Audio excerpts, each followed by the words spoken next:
بعد آپ ہمارے علماء کرام سے صحابہ کرام کی عظمت اور شان سماعت کر رہے ہیں۔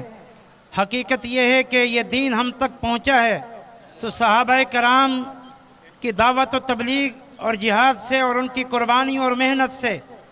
اور یہ صحابہ وہ ہیں اللہ تعالیٰ نے جن کے ایمان، جن کے تقوی، جن کے جنتی ہونی، جن کے رضی اللہ عنہم ہونے کی گواہی دی ہے۔ لہذا ہم صحابہ کرام کے ناموس پر حملے کو اللہ کے قرآن پر، اللہ کے دین پر حملہ قرار دیتے ہیں۔ لہذا اے مسلمانوں، تم کھڑے ہو جاؤ اور اپنی آواز بلند کرو اپنے دین کی حفاظت کے لیے، اپنے قرآن کے پیغام کی حفاظت کے لیے۔ ان اہل تشیع کی یہ گستاخیاں در حقیقت تمہارے اسلام پر ہیں، کیونکہ یہ دین اسلام ان صحابہ کرام کے ذریعے تم پر پہنچا ہے۔ اور دوسری بات یہ ہے کہ یہ گستاخیاں، یہ ناموس رسالت پر حملے اور یہ مسلمانوں کے جذبات کو مجروح کرنا اور مسلمانوں کے جذبات کو ابھارنا، یہ در حقیقت اس ملک کو فرقہ واریت میں داخل کرنے اور اس ملک کو قتل و غارت گری کا شکار کرنے کی سازش ہو رہی ہے۔ اس لیے جہاں اے مسلمانوں ہم تم سے یہ کہتے ہیں صحابہ کرام کی عظمت کے لیے اٹھ کھڑے ہو جاؤ تاکہ دین کی حفاظت کی جا سکے، دین کو بچایا جا سکے۔ اسی طرح ہم ملکی جو ذمہ داران ادارے ہیں انہیں بھی آگاہ کرتے ہیں کہ اس ملک کے خلاف سازشیں ہو رہی ہیں، لہذا وہ لوگ جو ان سازشوں کو بھڑکانا چاہتے ہیں، اس ملک کو وہ شام، یمن اور عراق بنانا چاہتے ہیں، لہذا کھڑے ہو جائیے اور ان کی ان سازشوں کو ناکام کیجیے۔ لیکن ہمیں افسوس سے کہنا پڑتا ہے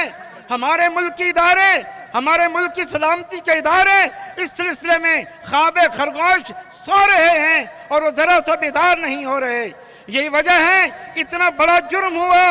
ابو بکر کی گستاخی کی گئی، صحابہ رسول کی گستاخی کی گئی، اور یہ دونوں مجرم ابھی تک دندناتے پھرتے ہیں اور انہیں پکڑنے والا کوئی نہیں ہے۔ اور اس موقع پر مجھے افسوس کے ساتھ یہ بھی کہنا پڑتا ہے کہ جب سے یہ نئی وفاقی حکومت آئی ہے اس وقت سے قادیانیوں اور ان اہل روافض کو کھلی چھوٹ دی جا رہی ہے۔ ہم حکومت سے مطالبہ کرتے ہیں کہ وہ ان پر کڑی نظر رکھے اور ان کی سازشوں پر بند باندھے اور ان پر پابندیاں لگائے تاکہ آئندہ اس قسم کی جرات نہ کرے۔